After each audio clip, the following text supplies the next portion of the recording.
Ndugu yangu unaitwa nani, unatokea wapi? Mimi naitwa Tanasi Felix Geruye. Mimi ushuhuda wangu. Unatokea wapi? Natokea Dakawa. Karibu. Asante.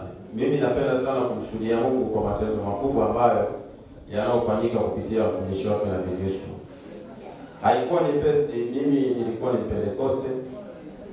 Nilipotoka kwenye Pentekoste, kwa kweli nilisikia hii huduma ikitenda kazi kupitia watumishi mbalimbali. Kuna mtumishi alikuwa anaitwa Debora, kuna mtumishi alikuwa anaitwa Neema, kuna mtumishi. Nini amekufanyia Mungu wa Nabii Joshua? Mungu akamwambia Nabii Joshua matendo aliyonitendea ni makubwa. Baada ya kuwa nakuja huku nikapata ujasiri, baada ya baba anasema toka mbele tuwape vipawa ili mkapoenda huko nyumbani mkaweze kutangaza injili hii ya mtumishi wenu baba yenu kwa Nabii Joshua. Baada ya kwenda kwa kweli nikapata ujasiri, nikaanza kumshuhudia kwanza mama yangu mzazi. Baada ya kumshuhudia mama yangu mzazi haijawa nyepesi. Wachungaji wengi wamejitahidi kumshauri aende kwenye makanisa yao, lakini hakuweza kuenda, akabaki Roma. Lakini mimi mamangu aliugua miaka mingi kuhusu habari ya miguu, ambayo miguu inawaka moto kuanzia chini mpaka juu. Lakini siku ambayo Mungu ameweza kusema na mimi, nikamwambia mama, kuanzia sasa hivi Mungu wa babangu Nabii Joshua anaweza. Kwa hiyo kuanzia sasa hivi pokea imani, kuchukua haya maji uanze kuyatumia na Mungu atakuponya. Maji ambayo unatoa katika mlima huu. Maji ambayo maelfu na mamia walioko hapa wamekuja kuyachukua. Amina. Umeona? Baada ya kufanya hivyo, mama akachukua imani. Baada ya kuchukua imani, akaanza kutumia maji, akaanza kutumia chumvi, akaanza kutumia mafuta. Mwisho wa siku ile hali ikaondoka. Baada ya kuondoka, nikaanza kukota sasa kuanza kufika makanisani. Kumchukua tukaenda kwa mtumishi Peter, akafika kule akafanya ibada. Kutoka kule tripu ya pili nikaja naye kongamano. Kutoka kongamano nikarudi nyumbani. Kwenda kurudi nyumbani, kongamano la pili nikaja na dada, nikaja na ndugu zangu wengine. Umeona, kutoka hapo nimekuja tena safari hii na watu wengine. Lakini hapo kitendo ushuhuda wa mama unaweza kuokoa na wengine. Ushuhuda wa mama umeweza kuokoa karibuni. Sasa tunapokuelekea karibuni tunakuwa kile kijiji chote, kijiji kizima, kwa sababu ushuhuda wake mwingine upo kwenye simu. Kitu kilichokuwa kinaniumiza sana, nafanya kazi ambayo baba haifahamu. Sasa kuna siku nikawa niko nyumbani, nikasema hivi, baba mimi nitakuja kupata, nitaongea naye kweli? Kwa kweli siku nikasema hebu nijaribu. Baada ya kujaribu ile namba yake ya 12 nikampata mwenyewe live. Baada ya kuongea naye, na nilishukuru kweli, alikuwa ni mtulivu, hapa alinisikiliza kwa umakini sana. Nikamwambia baba, mimi na changamoto moja, ninapambana kufyeka misitu huku Niyombo peke yangu, lakini wewe huitambui kazi, lakini mtumishi Peter anafahamu na watumishi wengine ambao nimewahusisha, lakini ningependa wewe ujue hii kazi unayoifanya. Akasema, mwanangu, kazi gani? Nipo kuna natembeza injili yako ambayo nakuja nachukua maji, naenda kule na waponya watu, wanapata uponyaji, na hivi sasa hivi nina watu wengi. Akasema basi sawa mwanangu, nitakuunganisha na mtumishi mmoja hivi ambaye nitampa namba zako, atakupigia. Baada ya kutoka hapo akaniunganisha na mtumishi Debora. Basi Debora siku hiyo nikawa niko nyumbani, sina hili na hili, nikaona simu inalia. Hii simu ni ya nani? Nilipokea, anambia mimi ni mtumishi Debora, nimepewa namba hii na baba. Umeona? Basi kama umepewa namba na baba unasemaje? Akasema bwana, nimesikia kazi yako, kwa hiyo ninahitaji tuelekezane ili niweze kufanya kuja huko Niyombo.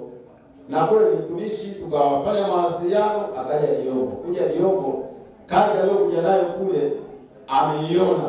Watoto zaidi ya watu 50 ambao wamefika kule, ameshuhudia kwa macho yake. Mwingine alikuwa kichaa ambao wameponywa na yale maji na mwingine mmoja wapo alikuwa ni kichaa kabisa. Hata nikikuonyesha hapa mtumishi wa Mungu, unaona kabisa huyu ni kichaa. Ukutana naye wewe ukampa maji? Nikampa maji na nikamuombea, lakini mtumishi Nabii Debora alipokuja akakutana naye akiwa tayari ameshapata maji. Alafu alipokuja yeye sasa, Mungu alipomtumia akafunguliwa yule mtu siku hiyo. unawaeleza nini watu ambao wako majumbani bado wana mashaka kuhusu maji haya ambayo kwako yamekuponya wewe, yameponya familia, hatimaye yameponya na jamii pana? Kwa kweli mimi napenda kuwaambia ndugu zangu, hakika Mungu wa nabii anaponya. Kwa sababu ninasema hivyo, nina uhakika. Mmoja wapo, kuna ndugu yangu nimekuja naye kwenye hili kongamano. Huyo alikuwa sigara pati kwa siku anamaliza, unaona. Lakini kupitia haya maji na kupitia maneno ambayo nimeongea naye yeye, shemeji yangu yupo hapa, anaitwa Baba Jofu, kama yupo aje hapa mumuone. Yule ni mkutaji kwa siku spati inaisha, lakini kwa nini amekuja hapa tangu amekuja amevuta? Sio tangu amekuja, tangu aanze kupata kutumia hayo maji mpaka sasa hivi ana miezi inafika mitano. Havuti sigara. Mpigie Yesu makofi. Yuko hapa? Yuko hapa. Unaweza ukaja Baba Jofu tupate ushuhuda wako. Isije kama ndugu yako anatia chumvi. Kimbia tu tupate ushuhuda wako Baba Jofu. Mpigie Yesu makofi. Baba, unaitwa nani, unatokea wapi? Naitwa Michael Joseph, natokea Gombe. Tuambie haya anasema ndugu yako ni ya kweli? Ni kweli tu. Kwa hiyo ulikuwa kwa siku unavuta sigara ngapi? Zaidi ya pakti. Zaidi ya pakti moja? Ndio. Wanaojua mapakti yanakaa sigara ngapi tusaidieni? 20. Sigara 20. Si ndivyo? Na wewe unavuta zaidi ya sigara 20. Zaidi ya 20. Ina maana mchawi pesa. Ukiwa nayo na nunua. Kama kawaida. Mtazamaji, hii ni maajabu na hii ni miujiza inayofanywa na maji ambayo mtumishi wa Mungu Nabii Joshua amekuwa akiwapatia watu. Ndugu yetu alikuwa anavuta sigara zaidi ya 20 kwa siku, lakini alipopelekewa maji ya kwanza ulipelekewa nyumbani. Ndio.